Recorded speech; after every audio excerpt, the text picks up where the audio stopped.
Electronic waste recycling. What does it really mean? If your e-waste is exported, what happens to it? We're going to take a trip that follows monitors, first getting loaded into a container in Vermont, then shipped to Senegal.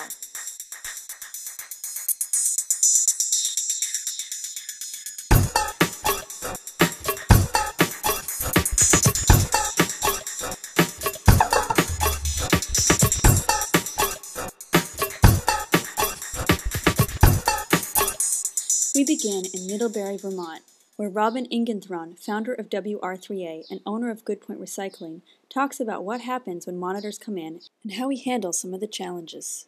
30% on the average of the monitors that we receive are not good. We've got to pay to recycle. Whether the client claims that they're good and in working order doesn't necessarily correlate.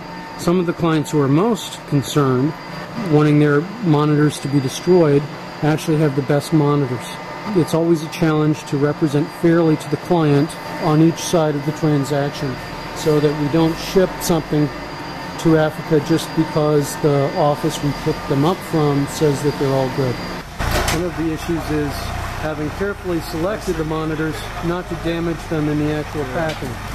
Here we see Suleiman Sow, owner of PC Point Recyclers, overseeing his shipment. From the March blizzard in Vermont, the 40-foot container is trucked to the port in New York and then loaded onto a ship bound for the westernmost tip of continental Africa. It arrives 3 weeks later in Dakar, Senegal. Containers come and go to this port from all over the world. It is situated near the downtown. Dakar, the capital city of Senegal, is a modern city of 3 million. Senegal is about 76,000 square miles, which is a little smaller than the state of South Dakota, with a population around 10 million. The local currency is the CFA. Now that the container has arrived, it is trucked through the busy streets of Dakar.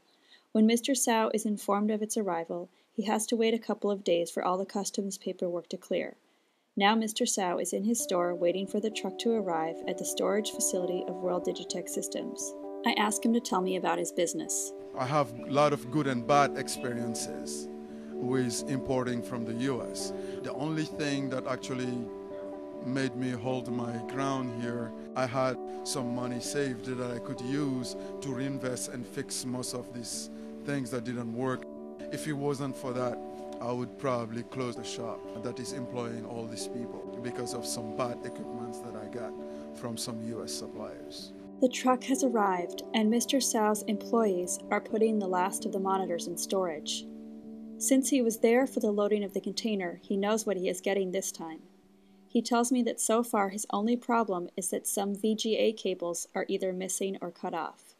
He knew he was going to have to fix some of the bases and factored in having to repair about 20% of the monitors.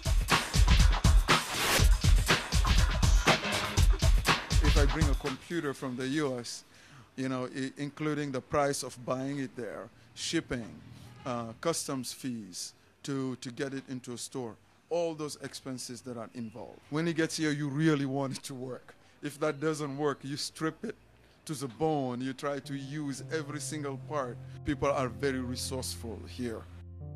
Shangri has been working for Mr. Sow since 2003. He is from Congo, Brazil.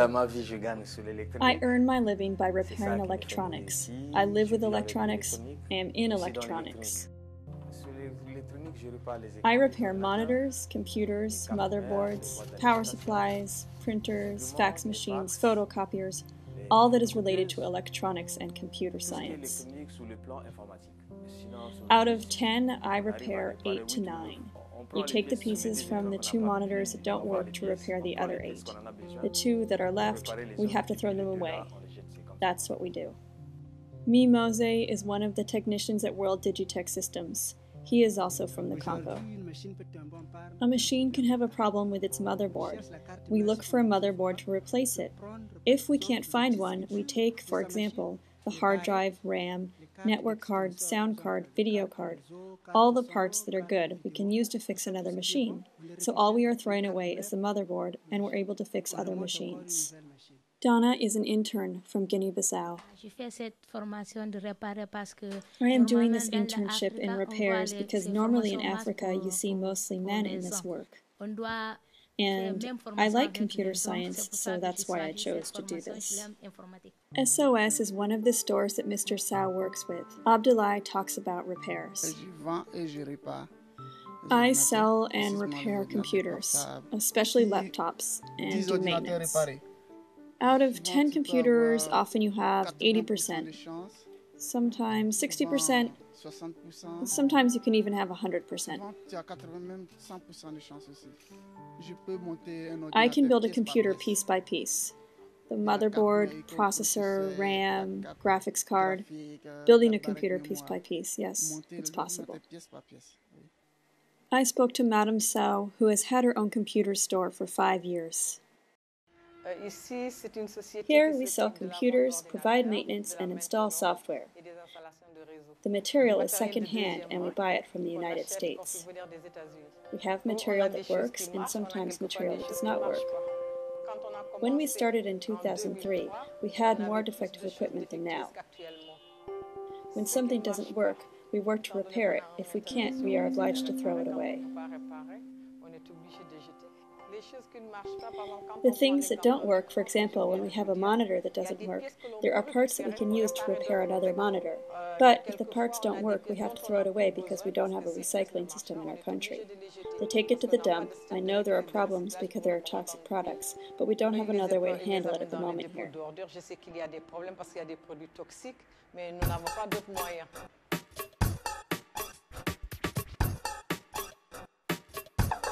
What the problem I was having in Los Angeles, finally, in California, was most of the people I was buying from were not interested anymore in testing the equipment to sell it overseas.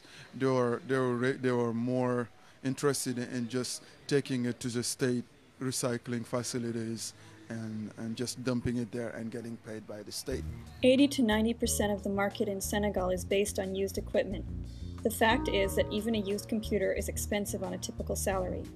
Through his company, Mr. Sao is working on developing end-of-life solutions for the equipment that is not repairable. This film is part of the larger efforts of WR3A in coalition building for responsible companies on both sides. The film was funded in part by some of the monitors featured in the film as part of a shipment from Goodpoint to World Digitech Systems in Dakar.